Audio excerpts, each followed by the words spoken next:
Liberalizmus vagy halál. Az elmúlt évtizedben a Republikon Intézetben amolyan szállóigévé vált ez a mondat. Az előttünk álló beszélgetésekből talán az is kiderül majd miért. Politikáról, közéletről, aktuális eseményekről és a liberalizmus kérdéseiről beszélgetünk vendégeinkkel. Liberalizmus vagy halál? A Republikon Intézet podcastja. Well, first of all, I would like to welcome all of our listeners today in Republican Institute's podcast series. And today we have a very special edition, an English language edition, because as you know, we are trying to cover as much of European politics as we can, although our main focus is usually Hungarian politics, but Hungarian politics are so deeply intertwined with the rest of the politics of Europe that we believe that it is also our responsibility to share as much as we can about European politics, especially when we are talking about our direct neighborhood. And on the weekend, Austria had its latest parliamentary elections. And today we have the privilege to have the associate of the NEOS Lab, the party foundation of the Liberal Party of Austria, NEOS, with us today, Silvia Nadjivan. And she is going to help us. I hope I pronounce your name correctly. I haven't pronounced it before. And she is going to be helping us to understand a bit more about the current political situation in Austria and about the consequences and the results of the recent Austrian election. Silvia, welcome to the podcast. It's great to be with you today. Thank you, Zoli, very much for the invitation, and I'm looking forward to our conversation now. Well, first of all, I think because as we have discussed this before in our personal conversations earlier, it is quite unfortunate that in Hungary, the politics of the countries of the region, not even of neighboring countries, are very poorly reported in the Hungarian public sphere. And we hear quite little of the politics of our direct neighbors. Although the Austrian elections had some coverage, these were mostly limited to Sunday and Monday. So the day of the elections and maybe the day after when there were some reports about the results themselves, but we hear quite few about the potential consequences of the elections. So first, I think it would be great if you could be our guide and guide us through the elections themselves. First of all, what were the main topics of the campaign that led up to the elections? Let's start with the campaign. Just go. Okay, many thanks. So I appreciate to talk about the campaign first, because the campaign was very short. It started directly after the EU election campaign. So the summertime was not really for relaxing. It was a campaign sphere, we can say, of about 1.5 year campaigning. But what was really obvious, and it was also stated and commented by NEOS chief Beate Meindl-Reisinger, that the campaign itself as such was not a dirty campaign. It was really related to the topics all the parties were talking about. So it was clear what the Conservative Party, the ÖVP, was standing for. It was absolutely clear what the Social Democratic Party was standing for. The same with FPÖ, the far right, and the Green Party and NEOS Party in Austria. So it was really directed to the campaign. All in all, was directed to the topics, to the main messages, and we had a lot of discussions because also the public broadcast service in Austria and the private TV stations invited all the party leaders to all the discussions, and they really talked about their main demands. And it was the main topics were either we need structural reforms, as NEOS really demand for, it's necessary, also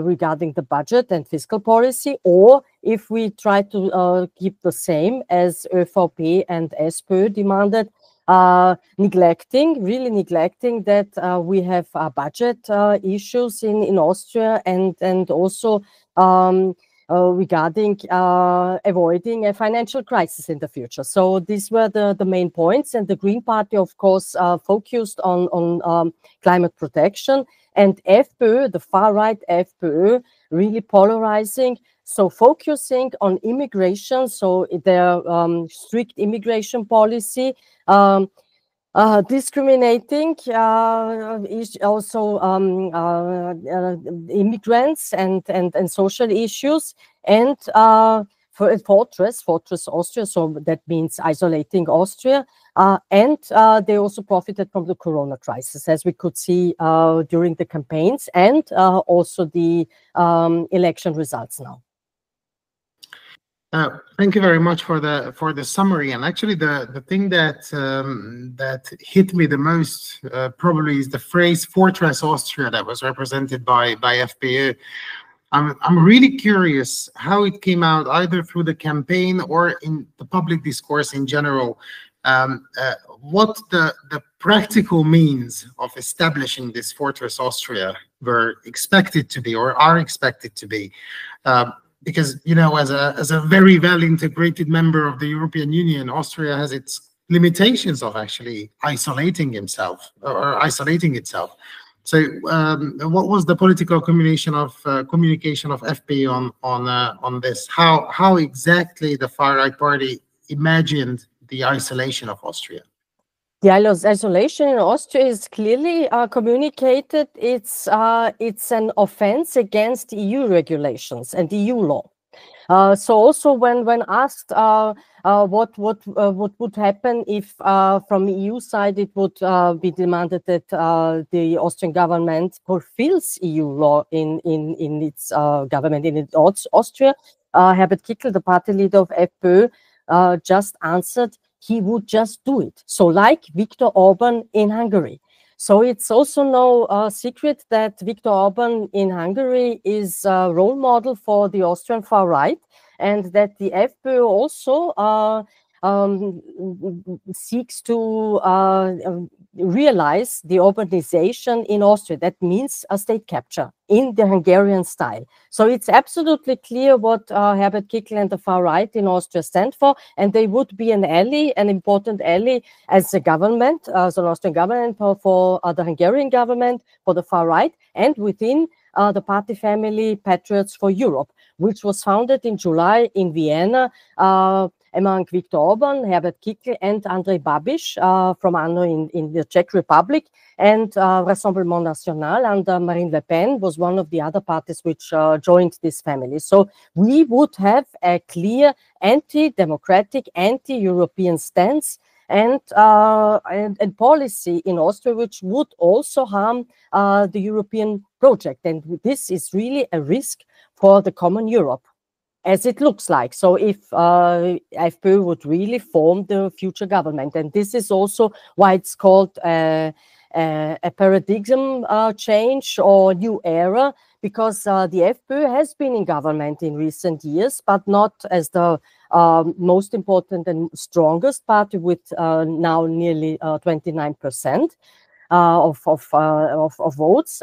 It would now be the Chancellor party, so the main party, and it could really dominate Austria's policy in case the other parties would just prevent an FPÖ government with other coalitions. Yes, actually talking about the election results, which is going to be our next topic, the most important, most relevant topic for us today.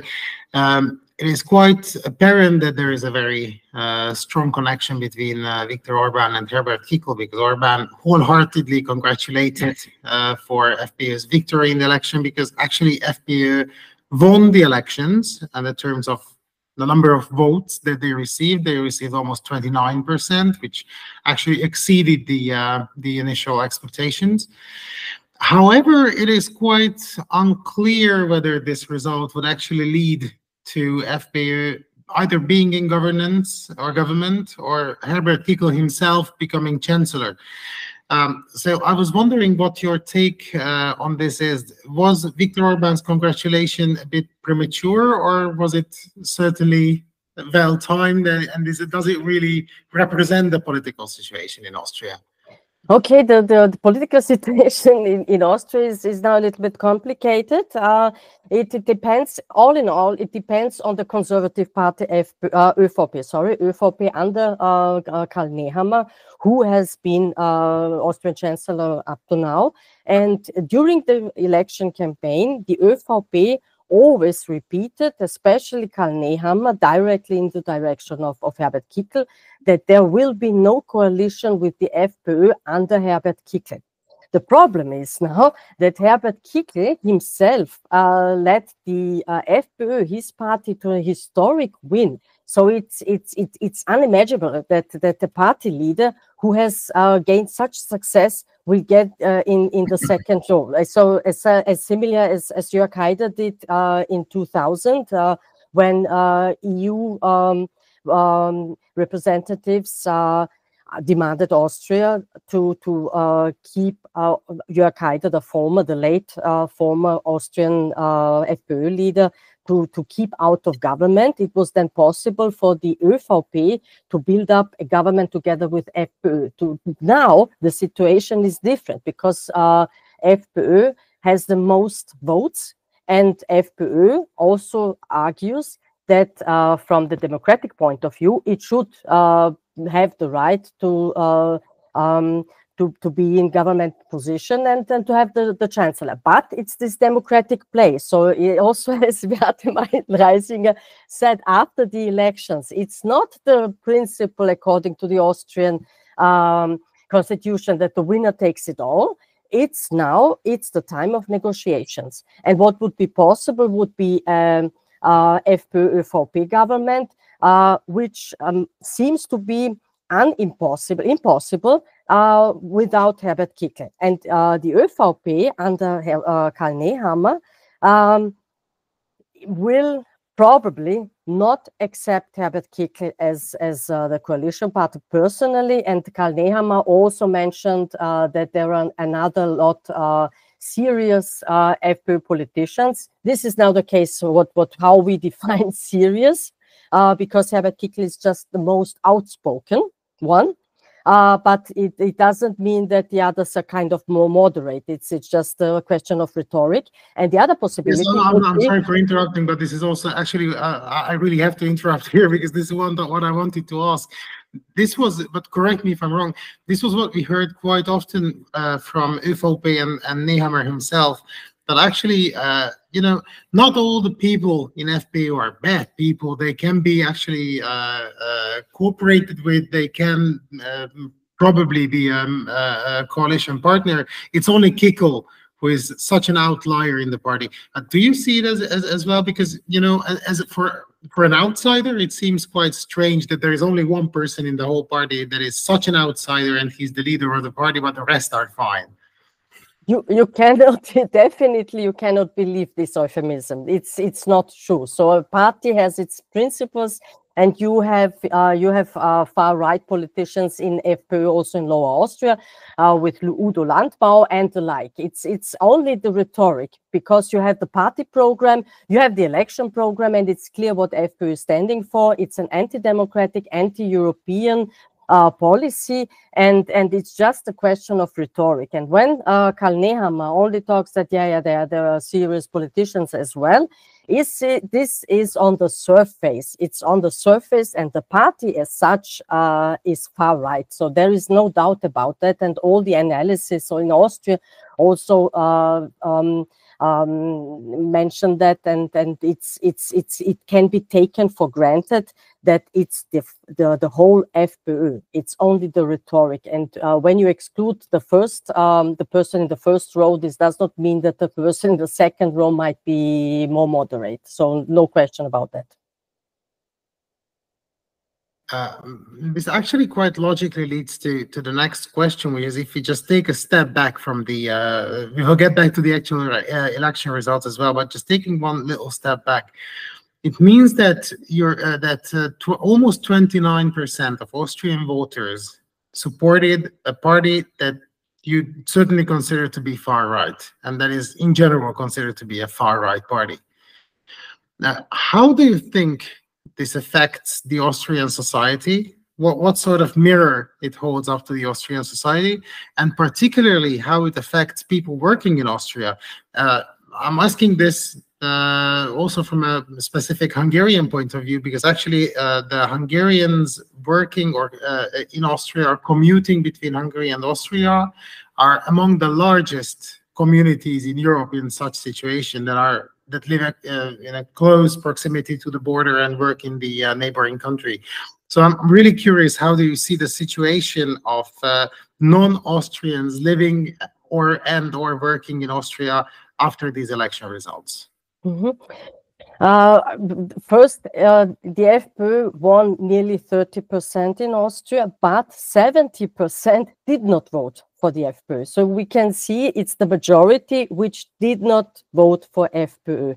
And it was not surprising because all the opinion polls before the elections had really these prospects that the FPÖ will win. Okay, there were about 27, however, so it was not really the majority, and the election results now maintain this polarization in Austria, forced by the Corona crisis, before the migration crisis or migration policy crisis since 2015, and also the EU sanctions against Russia, the aggressor, and FPÖ standing for Russia without mentioning directly. So it's a Russian ally, Putin ally.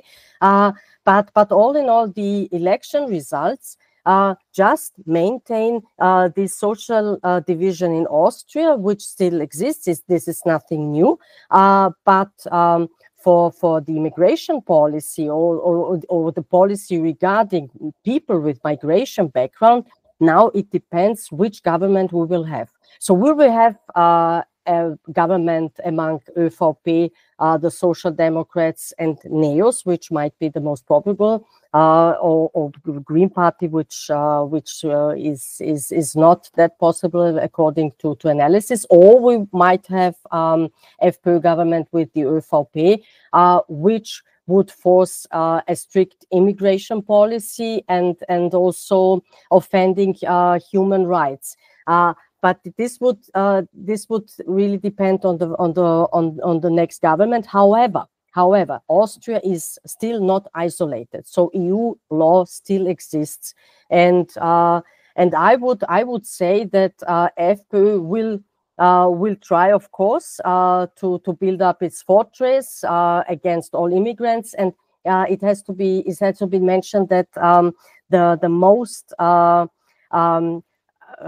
important so-called enemies of FPÖ are people with Islamic background. So there is Islamophobia and not immigration background such as Hungary. And then I would also say, since Viktor Orban is a role model for Herbert Kickl, all the Hungarian people with Hungarian background might not be offended as people belonging to Islam regarding Islamophobia. So I would say that regarding immigration policy and all the immigrant or people with migration background in Austria would be treated differently. However, this is all in all, this is offending human rights, and this would be really a risk for the European project and also for Austrian European integration.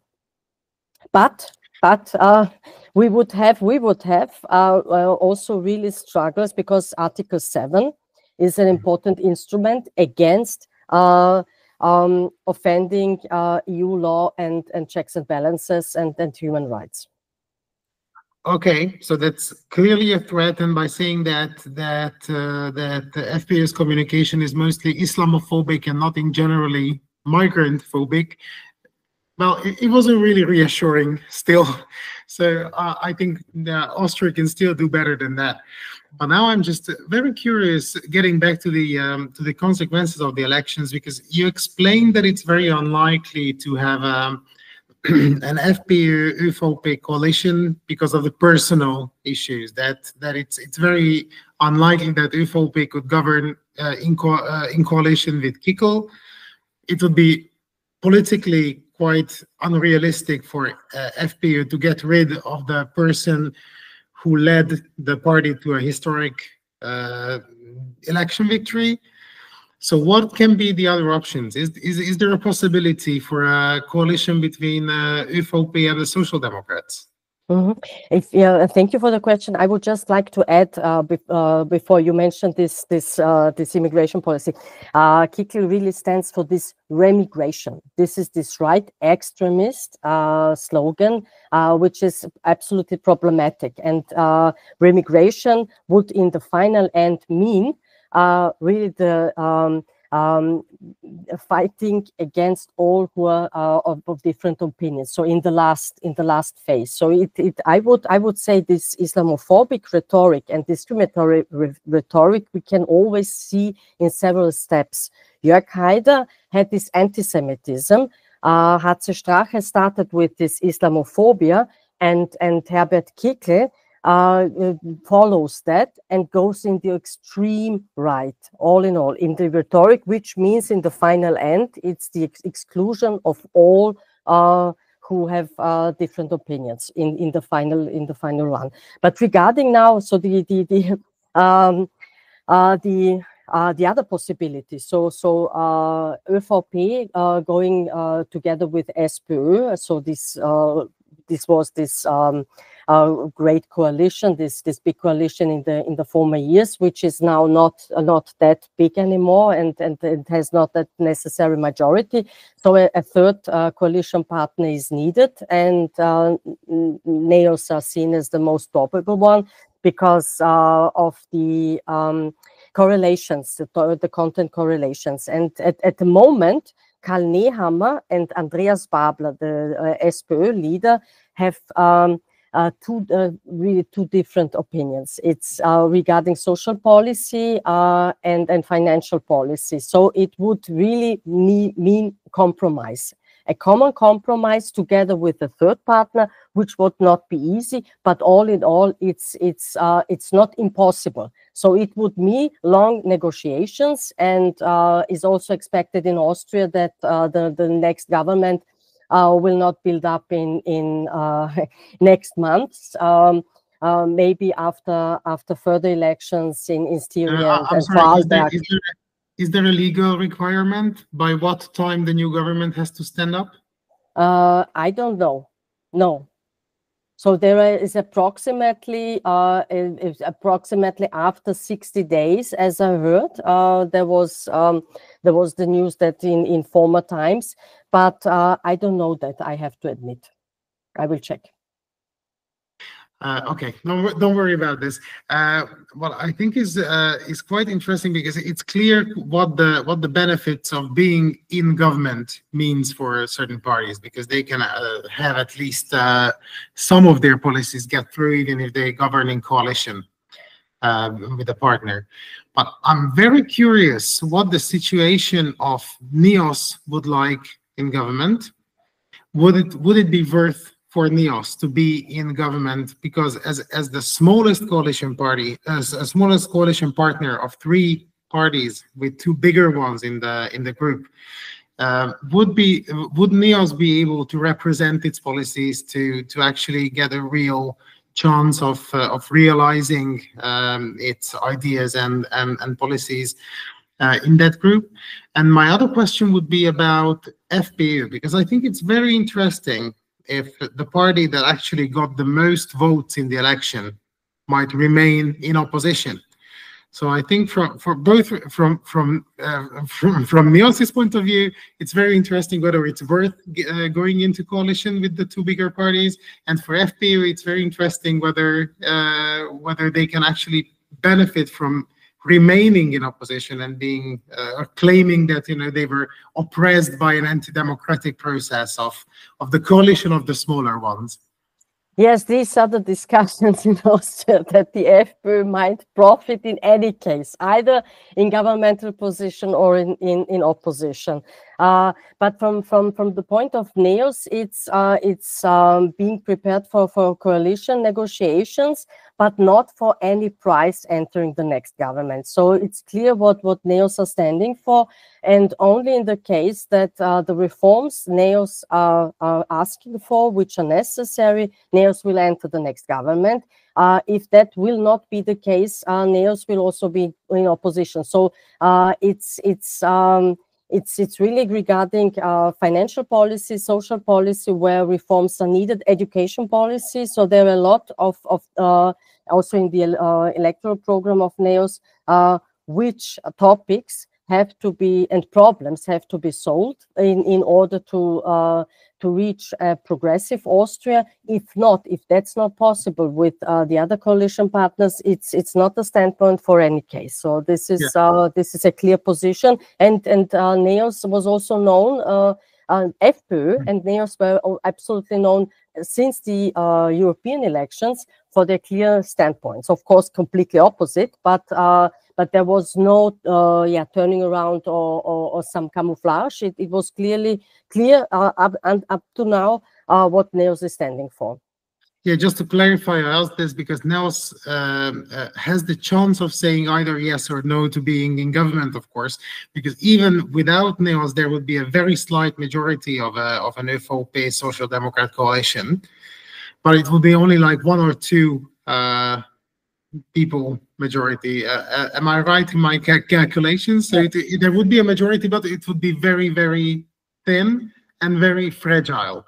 So NEOS's support would be very useful, but NEOS could actually say that the party decides to remain out of the coalition without clearing the way for FPÖ. Yes, you're absolutely right with this minimal majority, and this would be absolutely a risk. We had it in the past, but the political situation was not that polarized as it is now. So it worked in the past with SPÖ having the chancellor. But at the moment, a majority of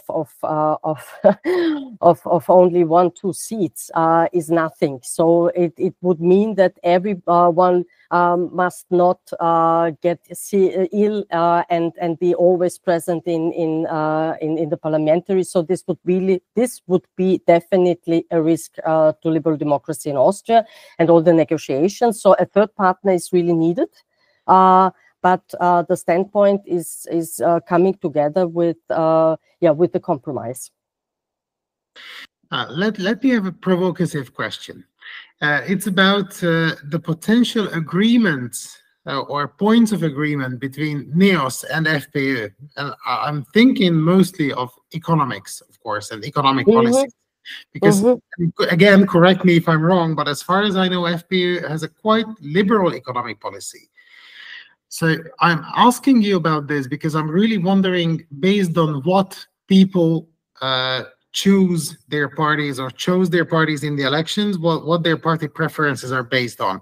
So if there is a far-right party which has a generally quite liberal economic policy, is that a potential point where, for instance, a liberal party like NEOS can actually get closer to those voters? So actually, could you attract voters that vote for a far-right party, but probably because of their liberal policies, liberal economic policies? Do you know anything about that potential connection?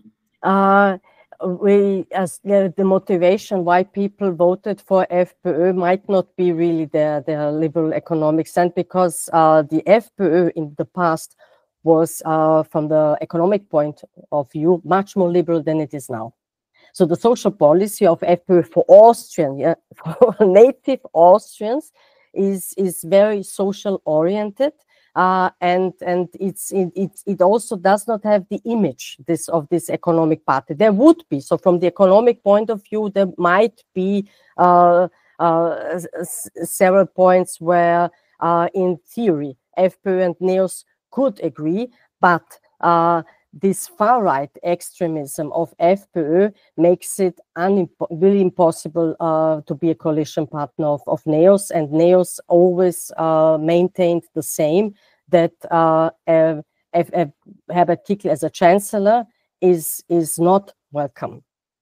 So with this far-right extremism, and it also it was not the economic policy the FPÖ was promoting. It's absolutely far right extremism and against immigration, Islamophobia, and also offending the EU sanctions against Russia without standing explicitly for the Russia and for its ally Putin. But really offending also Sky Shield, so this common European security project, which is, as we can see, absolutely necessary in these times, and neutrality, so the Austrian neutrality, and FPÖ, as most political parties, stand for this mythologized neutrality, and NEOS are honest to say that this neutrality has changed, and that also an open dialogue has to be started about the Austrian neutrality, which has changed its quality after Austria's EU accession in 1995. But just one sidestep, you asked me about the next government, if there is a deadline. There isn't. I just checked. Okay. In the Austrian constitution, there is no deadline for forming the next coalition, the next government, and we didn't have any case that it was lasting too long for coalition negotiations. We will see. We will see. It's reported that Austria has entered a new era, and we will see in which dimension. Okay, thank you very much for the clarification on that. And to be completely honest, I wasn't very surprised about your answer. How important FPÖ's economic policies were when it came to voters' choices, because I think especially in our current age of populist politics and identity politics, I doubt that the depth of economic policies is very decisive in most of the voters' choices. But actually, based on the same issue, I'm very curious what NEOS can actually address its voters with. Like, does the Liberal Party have this sort of not very specific policy-oriented approach, but this sort of, identity politics approach? Is there a strong liberal identity that NEOS can attract its voters with? And I'm asking this because NEOS got almost, we didn't even mention this, NEOS got almost 10% in the elections, which was a very good result. And of the smaller parties, NEOS is the biggest. So that's something that you can definitely be proud of, and congratulations for that. What do you believe the most attractive part of NEOS is for the Austrian voters? NEOS is the most pro-European party. So also during the EU elections, when NEOS even got more votes and now has 2 seats in the European Parliament, it was clear that NEOS is undoubtedly a pro-European party. And it stands for European integration, and it stands for strong Europe. Everything we need at the moment, and because because it's clear that all the challenges we have at the moment, the economic, political, security ones, can only be solved on the European level. And NEOS are honestly talking about that. And this is the big contrast to the other parties, which all in all have this national, not everyone nationalistic, but national focus, and NEOS goes beyond, and it's also the demand of the Liberal family to have European parties, so transnational parties, and which is the direction. And NEOS also stands for the United States of Europe, which might sound like utopia at the moment, but this is the direction for building up a strong Europe. And all the people who voted for NEOS know that. And all the people who voted for NEOS also know that an honest dialogue on Austrian neutrality has to be taken. And on the from the scientific point of view, it's absolutely clear that the Austrian neutrality is a myth. yeah, in that way as it was established in the 50s. And now we have 2024, we have security threats, we have the case of hybrid war forged by Putin's Russia against Europe, that we need European solutions. And Peter Pelinka, Anton Pelinka, the well-known political scientist, also described Austrian neutrality as the most popular living debt.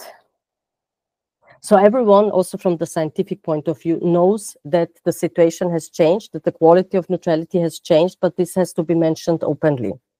And this is, in a way, it's doing policy with old myths.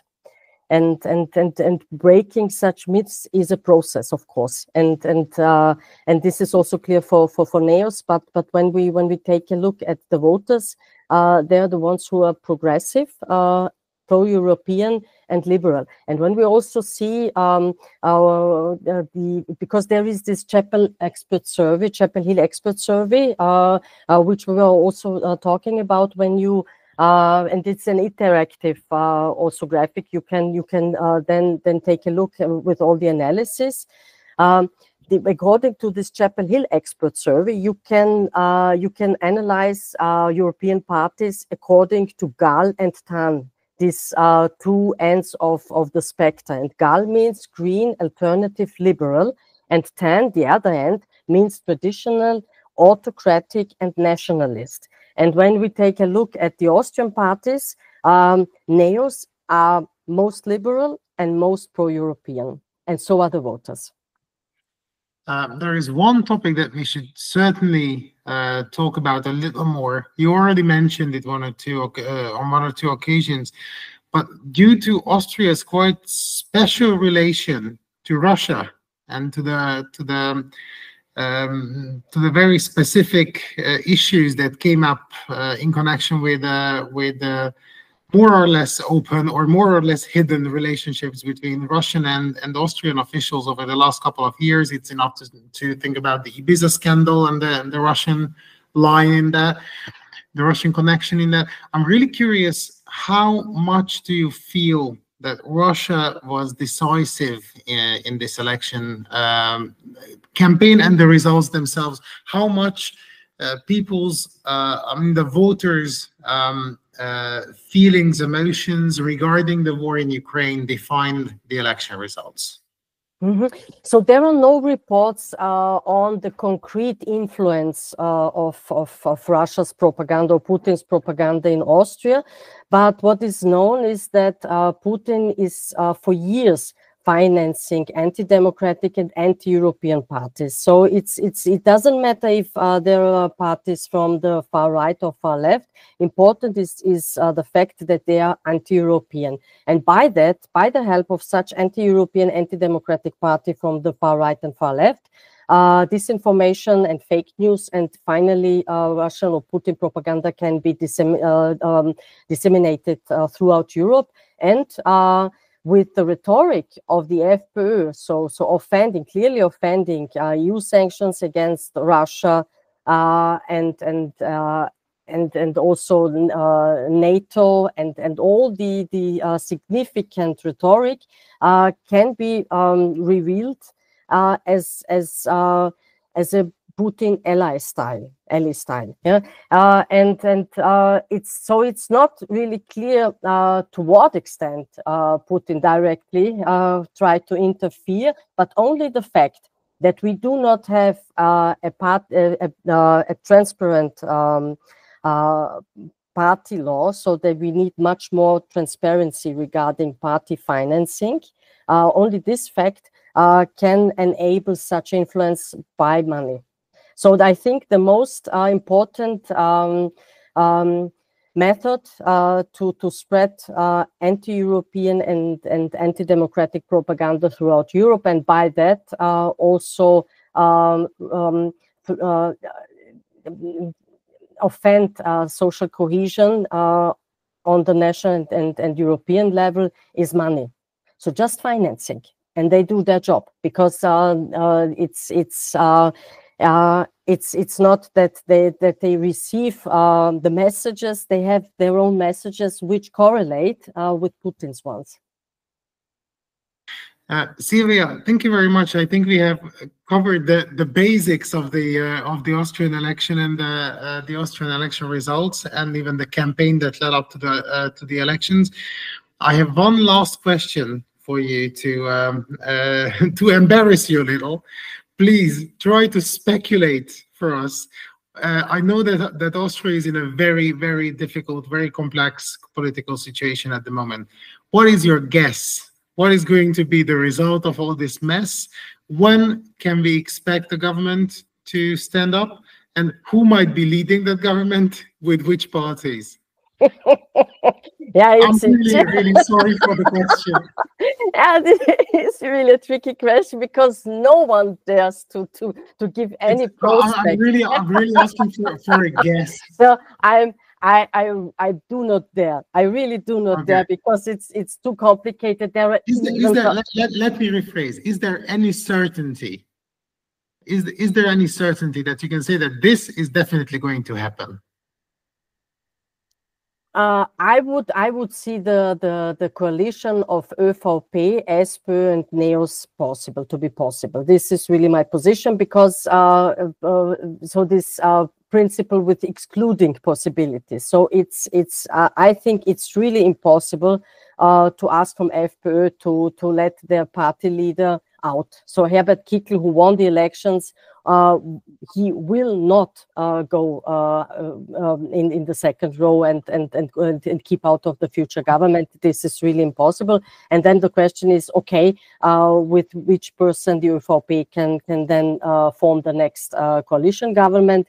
And then there are the two other parties. So I would say it is pretty possible that ÖVP, SPÖ, and NEOS will form the next coalition government. But I'm really cautious about that, because before the negotiations will be very intensive, because there are two different standpoints among three partners, not only two, and we will see. But as we could see, we do not have a deadline, so the negotiations can start in the next week.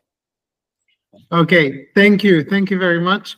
Silvia Nadjivan was our guest today, the senior researcher of NEOS Lab Austria.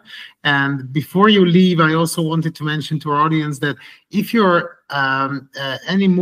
if you're interested in any more of Silvia's thoughts on European policies and the effects of the EP elections and the current political situation on European politics, Silvia was a guest of ours in a Republican conference in late September, on the 24th of September, the recording of which is available on the Republican Institute's Facebook page. So please check that, and you can have more of Silvia and more on European politics. Silvia, thank you again for joining us today. And I wish you the best of luck in the upcoming weeks or month, because this is certainly going to be some challenging times for you as well, personally, I guess, because you're in the middle of all this. So good luck, fingers crossed, and I really hope that we will have the chance to speak again once the issues got a bit more settled. Thank you very much, Zoltán. Thank you. Ha tetszett a beszélgetés, iratkozz fel a platformon, ahol podcastokat hallgatsz, és kövesd a Republikont a Facebookon, az Instagramon és a YouTube-on is. Ha pedig hozzászólnál a témához, kommentelj bátran, és gyere el a következő konferenciánkra, ahol egy kávé mellett személyesen is beszélgethetünk.